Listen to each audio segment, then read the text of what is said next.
Ukrainian President Volodymyr Zelensky decorated Muslim soldiers on Friday, the same day he met with some of the country's top brass. One topic up for discussion: how to prevent leaks of military information. It comes after the New York Times reported that secret war documents were posted on social media, detailing U.S. and NATO efforts to help Ukraine plan a counteroffensive against Russia's invasion. Reuters has not been able to review the documents, and a Ukrainian official has suggested the posts could be part of a Russian disinformation operation. While leaders work to hash out ideas, rounds from Ukrainian howitzers echoed through this forest in northern Donetsk. These soldiers are just a couple dozen miles from the war-torn hub of Bakhmut, one of the last urban centers in the eastern province yet to fall to Russian forces. British intelligence suggests those forces are threatening a key supply route to the city. Ukraine says it's holding on in a difficult situation. Donetsk is one of 4 provinces in eastern and southern Ukraine that Russia declared annexed last year and is seeking to fully occupy.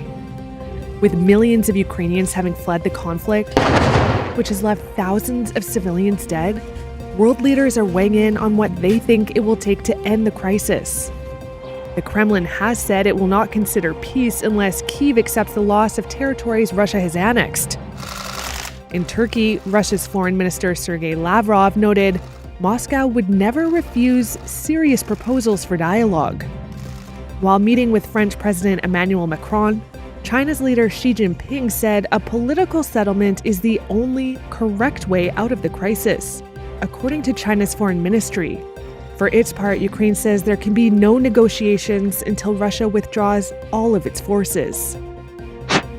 Grandpa's feeling a little frisky today. Anheuser-Busch this week became the latest company to face backlash from conservatives, like singer Kid Rock, who posted a video of himself shooting a rifle at packs of beer. It comes after Bud Light Beer's sponsorship of transgender activist and TikTok star Dylan Mulvaney. I kept hearing about this thing called March Madness, and I thought we were all just having a hectic month. Mulvaney posted a video of herself with several cans of Bud Light on Instagram last weekend to promote a contest tied to the March Madness college basketball tournament, showing a special beer can commemorating her 365 Days of Girlhood TikTok series. And Bud Light sent me possibly the best gift ever, a can with my face on it. While some conservatives have called for a boycott of the beer on social media, bar patrons Reuters spoke with in Phoenix, Arizona were split.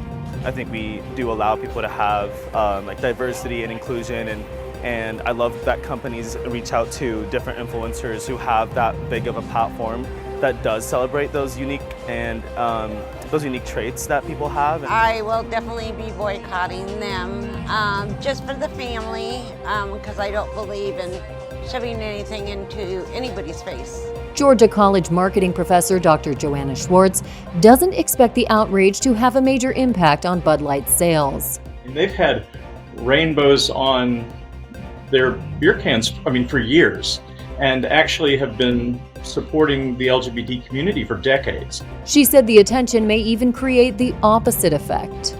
Primarily, this was going to be a TikTok ad. And one of the things that happened when the conservative backlash against it happened was that it jumped platforms. So now you're not just seeing it on TikTok and Facebook and Insta, you're seeing, memes that are taking off around that, articles and, interviews like this one that are creating more buzz and talk about the brand. Actually, you can't buy that.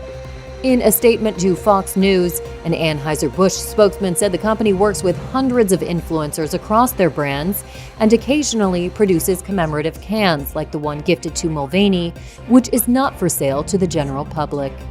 Love ya!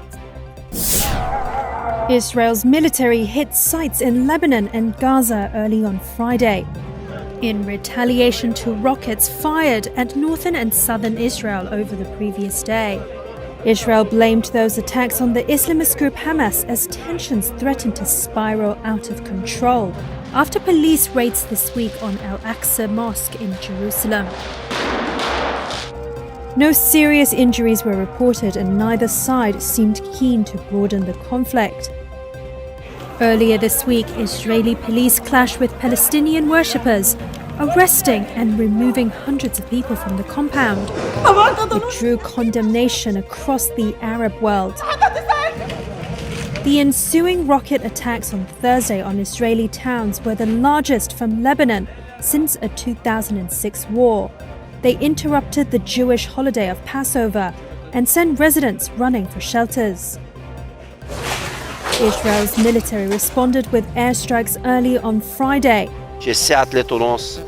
In Lebanon, residents like Abu Hussein said he felt the airstrikes in the early hours and the strike appeared to have left a large crater in the farmland. The UN peacekeeping mission in Lebanon said it had been in contact with the parties involved. Stefan Dujarric is a UN spokesperson. We urge all actors to exercise maximum restraint. In Gaza, the streets were largely empty after Israeli airstrikes hit the area earlier. Israel said its jets hit 10 targets linked to Hamas. Palestinian officials said the strike hit an open field. Some nearby houses and a children's hospital were damaged. Taxi driver Mohanan Abu Nima said his car was completely damaged. He added the strike came with no warning. An Israeli military spokesman said the Israeli operation was over for the moment. Grammy award-winning rapper Coolio died from a fentanyl overdose, according to his manager on Thursday, quoting the Los Angeles County Coroner's Office. That comes 6 months after the musician was found dead at a friend's home in Los Angeles last September. He was 59. The Coroner's Office did not immediately respond to a request for comment from Reuters. Born in Pennsylvania as artist Leon Ivey Jr., Coolio is best known for his Grammy award-winning song Gangsta's Paradise. It became a massive hit and was featured in the 1995 movie Dangerous Minds. Coolio became a part of the West Coast hip-hop scene after moving to Compton, California. The rapper's children are planning on honoring him in documentary and film projects in the future, according to his manager, Jerez Posey. Fentanyl, used in hospitals during anesthesia and for pain relief, has been blamed for driving a surge in drug overdoses in the United States.